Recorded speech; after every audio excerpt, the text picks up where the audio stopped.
una vasija, lo cual va a hablar de dos puntos de vista. Primero, de la soberanía de Dios. Dios es soberano y Él puede hacer lo que le plazca.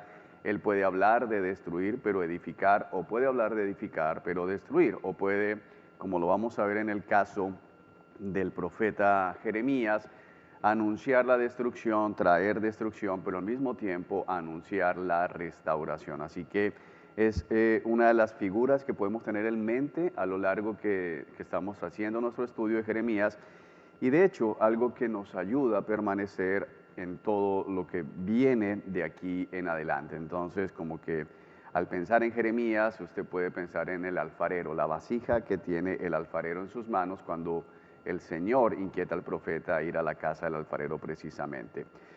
Bueno, y como lo hemos venido haciendo, entonces vamos a revisar en la cronología del libro. Entonces estamos en el 627 como tal, iniciando en Jerusalén, y vamos a terminar en el 561 en Egipto. Es decir, que aquí tenemos un cambio bastante fuerte, porque ya no estamos en Jerusalén, no vamos a terminar en Tierra Santa. Comenzamos en Tierra Santa, pero vamos a terminar donde uno no se imaginaría al pueblo de Dios, y es precisamente en Egipto, el lugar del que Dios los sacó para entregar la tierra prometida.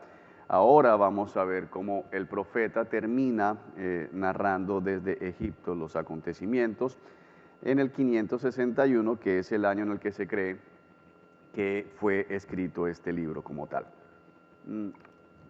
Muy rápidamente, para que sigamos allí como concentrándonos en la historia como la seguimos. Entonces tenemos en la era de formación 715 años, donde Dios formó el pueblo como tal, entregó la ley como la constitución del pueblo, y luego les entregó la tierra, y eso lo vemos como de Abraham a Josué. Luego era de la teocracia, donde el énfasis estuvo en Dios entregó sacerdotes y jueces, vimos allí también. Y dimos paso a la era de la monarquía, donde todavía nos encontramos. Recordemos que en principio monarquía unida, que fueron 120 años, donde tuvimos a estos reyes principales: Saúl, el primer rey; David, el rey tipo de Cristo; y Salomón.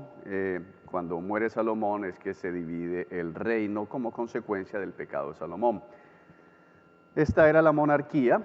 Para que nos ubiquemos, mientras que estuvimos unidos, tuvimos las 12 tribus de Israel, 120 años unidos, luego 209 años divididos, Israel al norte con 10 tribus, el reino del norte o Israel, y el reino de Judá, 2 tribus, que son la tribu de Judá y la tribu de Benjamín.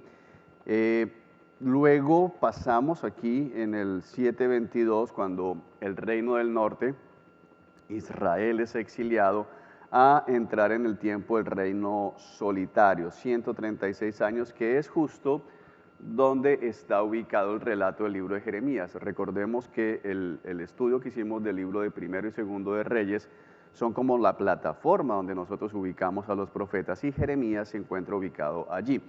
El ministerio del profeta inicia en el 627. Durante este tiempo vamos a ver el exilio de Judá, es decir que básicamente las 12 tribus son exiliadas. Ya fue exiliado el reino del norte por Asiria, el imperio asirio en el 722, y ahora va a ser exiliado el reino de Judá. Y Jeremías termina o escribe su libro, se escribe el libro que lleva su nombre unos años después, en el 561, como se lo dijimos hace un momento, se cree que desde Egipto. Vamos a ver aquí el relato interno del libro, cómo está ubicado o relatado Jeremías, cómo está organizado. Entonces miremos aquí, me ubico la pantalla bien. Entonces, tenemos Israel, que viene y termina aquí en el 722, exiliados por los asirios. Continúa entonces el reino de Judá, que va a estar hasta acá, el 586, con la caída de Jerusalén. Y importantes datos, entonces, en el 701, luego de haber llevado a cabo el ataque al reino del norte en el 722, Asiria intenta también atacar Jerusalén, pero pues leímos el relato, el Señor les da la libertad, habiéndole quitado la vida a 180 85,000 soldados asirios. El ángel de Jehová descendió y le quitó la vida a todos estos hombres, guardando a Jerusalén y dándole libertad en ese momento. Y ese es un dato importante para tener en cuenta porque precisamente esa liberación sobrenatural, el ángel de Jehová, se cree el mismo Señor Jesucristo, bajando y quitándole la vida a estos asirios, hizo que en el inconsciente colectivo se quedara la idea de, bueno, así como nos protegió en el pasado, nos va a proteger en el futuro. Y eso los llevó a ellos a entrar en una terquedad, asumiendo que Dios estaba obligado a proteger a Jerusalén y que no podría venir ningún ejército extranjero y cruzar las puertas de Jerusalén porque allí estaba el templo del Señor. Una enseñanza muy importante para nosotros y lo vamos a ver desarrollado en el libro como tal. Cosas aquí importantes del relato de Jeremías. Bueno, como se lo dije, empezamos en el 627 al 561, es decir, que el ministerio como tal de Jeremías básicamente inicia a 54 años después de que es exiliado a Siria como tal, de que el reino del norte es llevado. Daniel aparece acá, bueno, Jeremías ministra entre el 627 al 561 y eso nos da un total de 66 años de ministerio. Jeremías empezó bastante joven. Durante ese ministerio, aquí en el libro de Jeremías, vamos a ver el primer exilio, la primera oleada, porque los babilonios no se llevaron a todos de una vez, sino que fueron 3 oleadas básicamente. La primera en el 605, en esta sale Daniel para Babilonia. La segunda en el 597, donde Ezequiel, el profeta Ezequiel, es llevado para allá. 586, la caída de Jerusalén, pero el libro no relata únicamente lo que pasa en vida de Jeremías, sino que anuncia también o nos deja ver lo que va a suceder a futuro. Y se hace referencia a la caída de Babilonia conquistada por el imperio medo-persa en el 539. Una de las cosas importantes es que también se habla del retorno y bueno, aquí los contradictores de la Biblia tratan de encontrar precisamente falencias, porque dicen, bueno, si ellos comienzan a regresar en el 535 y la Biblia dice en el libro de Jeremías que iban a estar 70 años, entonces la cuenta de ellos es de 586 a 535, no hay 70 años. Pero tenemos que recordar que la profecía no habla de 70 años después de la caída de Jerusalén, sino 70 años que ellos van a pasar en Babilonia. Entonces, la primera referencia es de en qué momento fueron llevados los primeros exiliados, los primeros deportados, y eso se da en el 605, es decir, que tenemos que contar del 605 al 535 y ahí tenemos exactamente 70 años, que es lo que el profeta como tal recibe y anuncia de parte del Señor. De hecho, es asombroso ver también dentro del libro, hermanos, que la terminación del templo, que lo vamos a ver en Profetas Menores, a través de Zorobabel, se da en el 516 y si usted compara Israel y el templo destruido en el 586 y si vamos de 586 al momento de la terminación del templo también tenemos otros 70 años. Entonces es algo como increíble porque Dios es exacto y eso nos deja ver que Dios es soberano. Lógicamente se habla de la iglesia porque tenemos la introducción de un tema fundamental en teología y es el nuevo pacto. Entonces Jeremías nos hace introducción al nuevo pacto, eso está hablando de la iglesia, muerte de Cristo, resurrección, ascensión de Cristo y nos habla también en partes de los últimos tiempos y lo que viene después, la eternidad y el milenio, eso lo veremos también en el transcurso del libro. Entonces, esto es lo que Jeremías habla en términos de línea de tiempo, de estos temas va a estar hablando el profeta. La relación de este libro con otros reyes y profetas, entonces vamos a ver. Bueno, aquí arriba tenemos los reyes, tenemos a Josías, que si usted recuerda la lectura del libro de Reyes, el estudio, Después de David, podríamos considerar a Josías como el mejor rey. De hecho, la Escritura dice que ningún rey llevó a cabo una reforma religiosa tan grande como la que hizo el rey Josías. Sin embargo, el punto es que en medio de eso es que Dios va a hablar. Entonces, miremos acá. Entonces, 640, inicia el reinado de Josías, que va a estar reinando por 31 años. Y en el 627, es decir, 13 años después de que empezó Josías su reinado, va a empezar el ministerio de Jeremías. Él inicia allí. Pero en el interino, entre el inicio de Jeremías, tenemos aquí a Sofonías, es decir, que empieza Josías a reinar, Dios levanta a Sofonías y luego levanta en el 627 a Jeremías.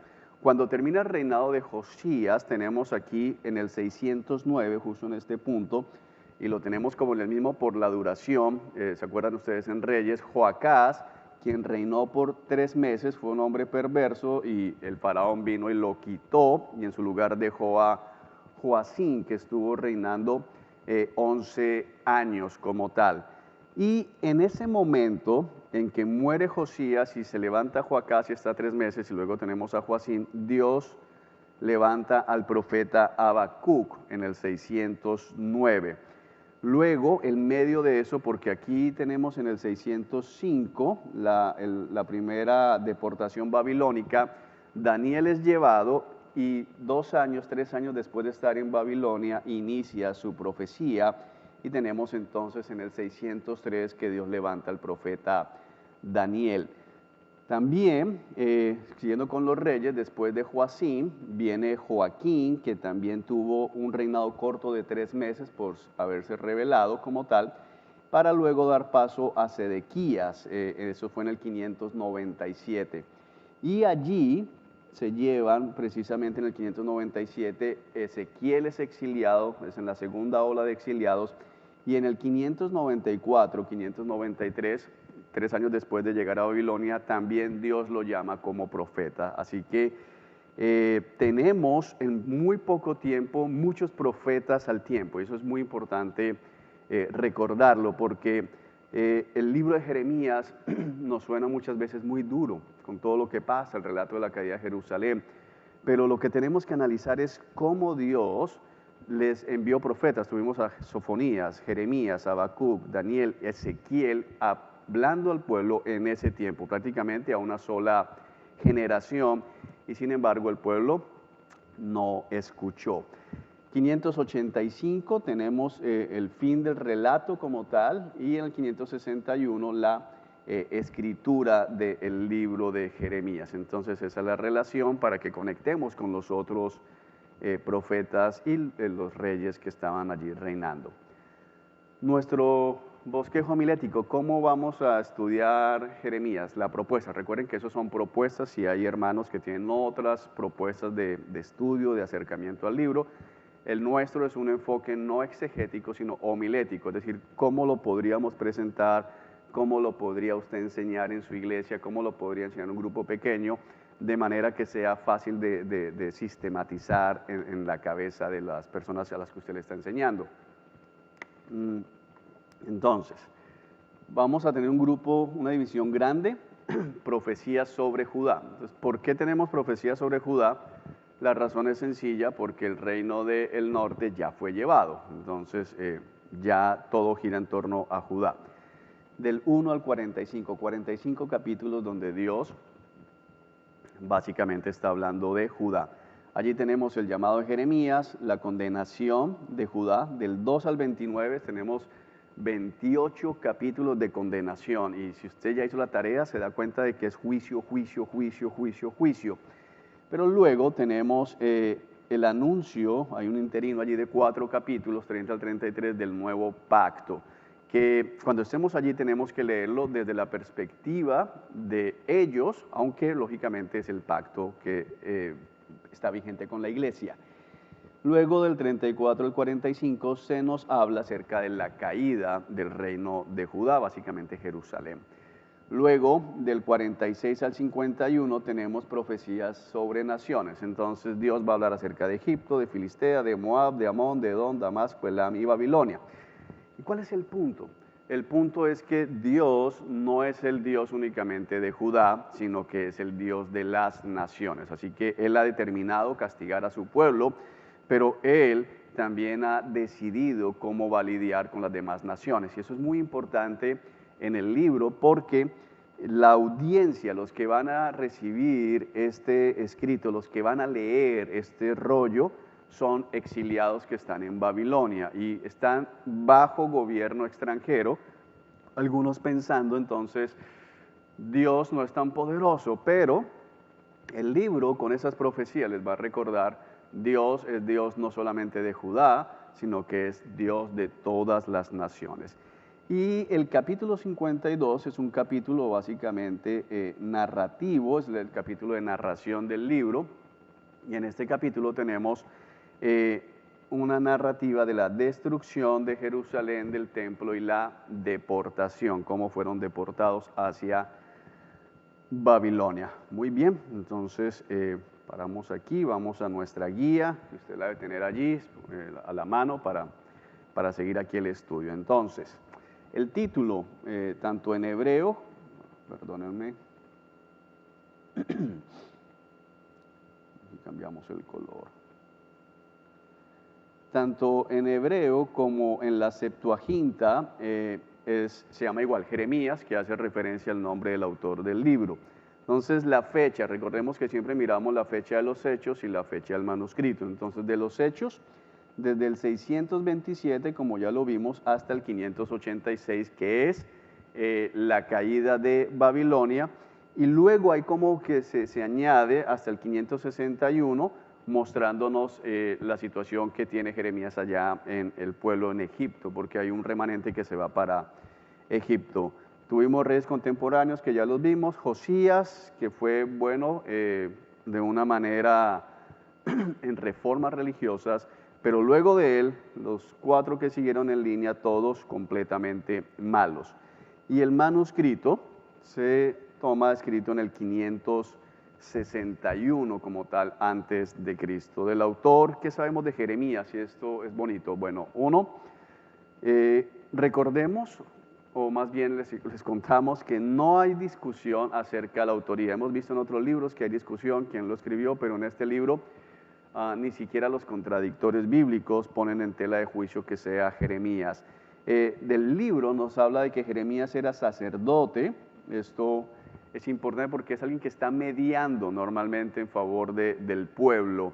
Es un sacerdote, se nos dice que es de la ciudad de Anatot, de la tribu de Benjamín, por lo cual está allí también con la tribu del reino de Judá. Aproximadamente su ministerio empieza 54 años después de la escritura del libro del profeta Isaías. Entonces se escribe Isaías y 54 años después tenemos el inicio del ministerio del profeta Jeremías, lo cual es un tiempo muy corto, básicamente lo que estamos viendo allí, como que está terminando esa generación, ya está empezando la otra y Dios levanta al profeta Jeremías. 5 años antes lo vimos, levantó también a otro profeta. Bueno, Jeremías es conocido popularmente como el profeta llorón, y algunos pueden pensar que era alguien débil de carácter o que todo el tiempo estaba deprimido, pero la expresión del profeta llorón no tiene referencia con una debilidad de carácter. De hecho, el carácter de Jeremías, su valentía, está descrita a lo largo del libro porque no le tenía temor a decir la verdad a los reyes. Jeremías básicamente estuvo ministrando bajo el reinado de 4 reyes muy perversos y se mantuvo diciendo la verdad. Estuvo en la cárcel, lo amenazaban de muerte, le dieron la oportunidad de salir, pero obligándolo a no seguir diciendo las cosas, y más se demoraron en sacarlo que él volver a decir así dice el Señor y anunciar el juicio que venía de parte del Señor utilizando a Babilonia como instrumento. Así que más el llorón tiene que ver con las expresiones de dolor y tristeza que el profeta manifiesta acerca de lo que va a pasar en Jerusalén. Este es un libro muy bonito porque y sobre todo para los que enseñan, es muy bonito porque en este libro se habla mucho del propio profeta. Jeremías habla, Dios le permite hablar acerca de el dolor en su corazón, de la tristeza que tiene, del dolor que le produce el pecado rampante, del dolor por ver lo que viene sobre Jerusalén. Y el libro de Lamentaciones, que también se le atribuye a Jeremías, es un libro que nos deja ver el corazón de dolor de Jeremías por lo que está pasando con el pueblo de Dios. Entonces no es debilidad, sino es sensibilidad, compasión por lo que está pasando. El mensaje de Jeremías es una advertencia severa contra un juicio, se lo tiene en su guía, inevitable, especialmente sobre Jerusalén. Y es muy importante esto porque Dios ya ha sido claro en no hay marcha atrás. Ya no es como si se arrepienten, freno a Babilonia. No, es si se arrepienten, los llevo en paz a Babilonia. Es decir, que ya se dictó sentencia y es algo que vamos a encontrar en el libro y que nos puede hacer pensar un poco en Moisés, cuando está en el monte Nebo y le está hablando al Señor también de que si lo deja ir a la tierra prometida, y el Señor dice, basta ya, no más de este asunto, y nos deja ver también este carácter de Dios cuando ha dictado sentencia. Jeremías, hay un personaje que aparece algunas veces en el libro, es Baruc, su secretario, y bueno, no sabemos por qué, pero Dios le permitió a Jeremías contar con un escriba al que Jeremías le dictaba, y tenemos relatos donde rompen uno de los rollos que le dictó a Baruc y vuelve Jeremías y se lo vuelve a dictar palabra por palabra. Entonces Dios le permitió tener esta ayuda. Dentro de nuestro contexto histórico, ¿de qué está pasando? Bueno, aunque Manasés al final de su vida se arrepintió, según lo que dice segundo de Crónicas 33:19, si ustedes lo recuerdan en el estudio de Reyes, el juicio de Dios sobre Judá, en este caso, era inevitable. Es decir, las perversiones de Manasés no fueron cometidas solo por Manasés. Él las incitó, pero el pueblo las llevó a cabo. Entonces, dice, ya no hay marcha atrás. El juicio de Dios es inevitable. Y a pesar de que Josías, quien fue el que le sucedió, era como el nieto, porque viene Amón, hijo de Manasés, y luego viene Josías, este reinado fue bueno, eso no evitó el juicio que Dios ya había determinado. De hecho, una de las cosas importantes para nosotros de Jeremías es que Jeremías nos muestra realmente que la gente lo que estaba haciendo básicamente era hipócrita.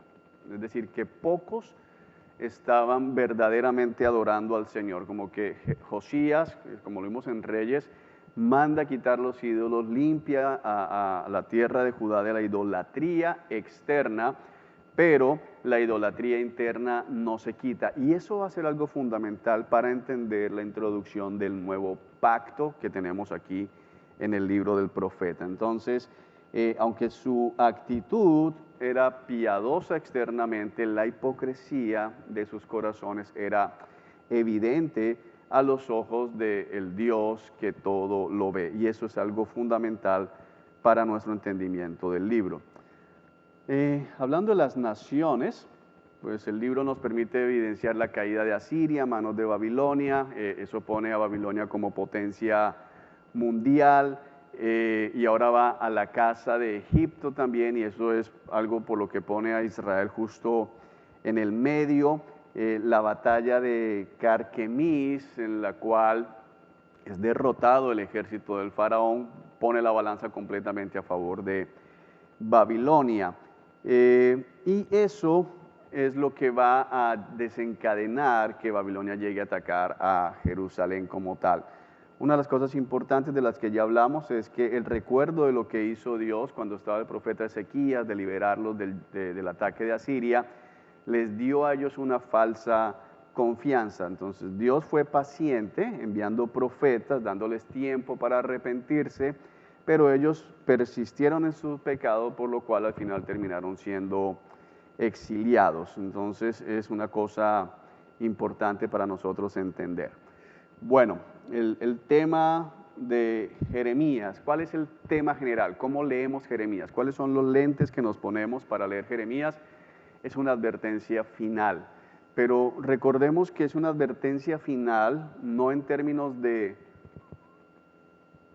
mira, todavía estás a tiempo de evitar que te lleven, sino es una advertencia final en el sentido de ya se dictó juicio. Ahora, el llamado de arrepentirse no es para no ser llevados a Babilonia, sino la manera en que ellos van a manifestar su arrepentimiento es aceptar el ser deportados, es el aceptar el ser llevados a Babilonia, y lo que está en juego es, ustedes tienen dos opciones: se pueden ir a Babilonia con sus maletas, con sus familias, con sus esposas, tomados de la mano, lógicamente con la tristeza de ser llevados cautivos, pero en paz. O van a salir desnudos, encadenados y dejando atrás muchos a sus mujeres violadas, sus hijas violadas, sus bebés estrellados contra las rocas, la mayoría muertos, la ciudad completamente destruida.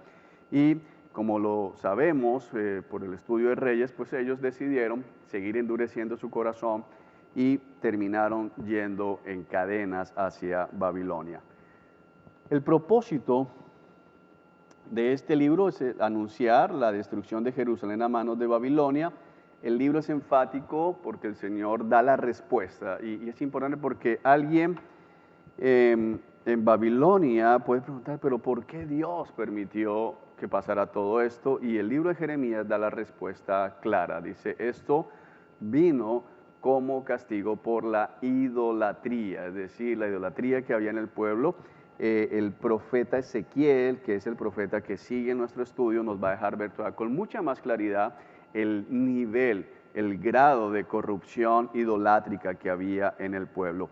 Sin embargo, Dios cumplirá los pactos davídicos y el pacto que anunció a través del profeta. Entonces, si ustedes se dan cuenta, casi todos estos profetas hablan juicio, juicio, juicio, pero luego Dios da esperanza, Dios da promesas de restauración, Dios es fiel, Dios va a cumplir lo que ha prometido. Entonces, este es nuestro tema general, esta es nuestra introducción a Jeremías, y en el próximo capítulo iniciamos con nuestra vista panorámica.